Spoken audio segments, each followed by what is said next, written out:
Assalamualaikum warahmatullahi wabarakatuh. Kembali lagi dengan saya Insan Muhammad Supriyadi. Saya mahasiswa AMI Citra Bola Indonesia, ya, salah satu kampus yang ada di Sukabumi. Saya mengambil jurusan atau program studi D3 Manajemen Informatika.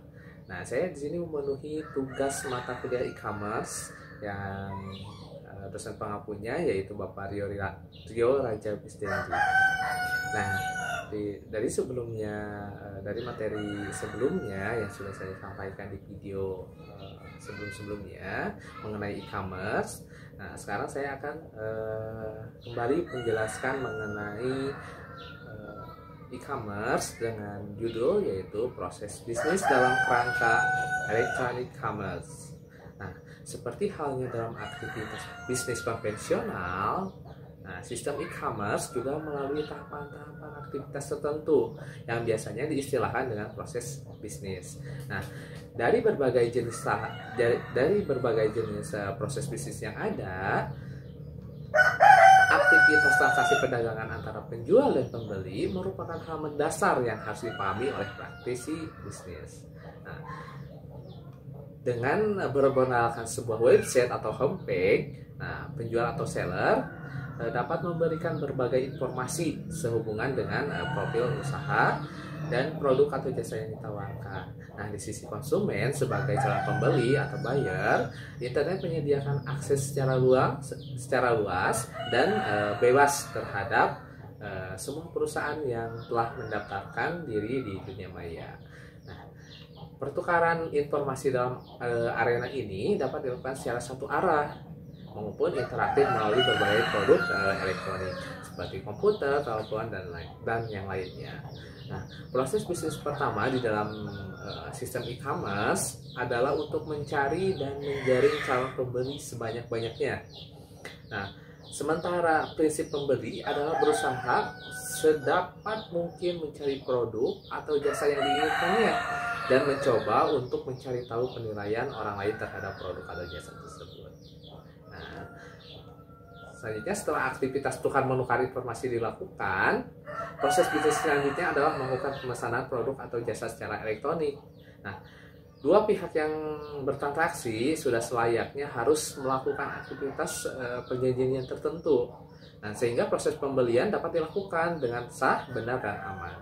Nah, pembelian antara dua entiti bisnis biasanya dilakukan melalui jaringan tertentu seperti EDI, yaitu Electronic Data Interchange atau extranet. Nah, di dalam proses bisnis ini ada 4 aliran entiti yang harus dikelola dengan baik.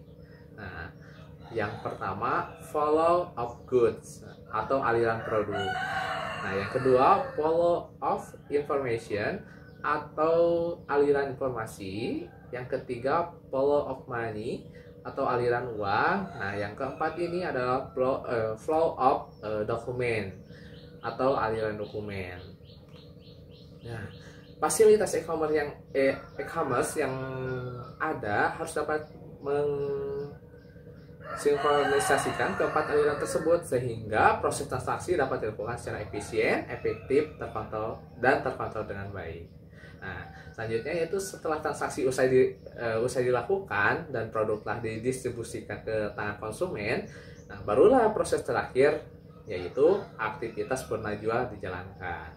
Nah, pada tahapan penjual dan pembeli melakukan berbagai aktivitas atau komunikasi seperti keluhan terhadap kualitas produk, pertanyaan atau permintaan informasi mengenai produk-produk lain, pemberitahuan akan produk-produk baru yang ditawarkan, diskusi mengenai penggunaan produk dengan baik, dan lain sebagainya.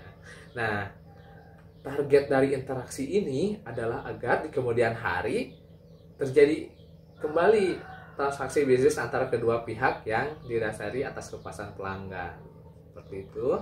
Nah, ketiga proses utama di dalam value chain sistem e-commerce ini dapat dilakukan selama 24 jam sehari dan 7 hari selama seminggu. Nah, berdasarkan kenyataannya, website dan email merupakan dua sarana yang sangat kerap dipergunakan dalam melakukan transaksi perdagangan. Nah, yang perlu diperhatikan adalah bahwa pihak penjual harus memiliki pusat basis data. Nah, yang berisi informasi mengenai produk dan jasa perusahaan beserta semua rekaman interaksi antara penjual dan pembeli yang terjadi. Nah, sistem basis data ini akan menjadi sebuah pusat pengetahuan korporat atau corporate knowledge yang di dalamnya terdapat data mentah maupun informasi mengenai perilaku konsumen dan pasar. Nah, mungkin sekian dari judul proses bisnis dalam kerangka electronic commerce. Nah, terima kasih telah menonton video ini. Mohon maaf atas kesalahannya dan mohon pengertiannya juga karena saya masih belajar dan kita juga harus sama-sama belajar. Tetap semangat, sukses selalu. Terima kasih. Sampai jumpa. Wassalamualaikum warahmatullahi wabarakatuh.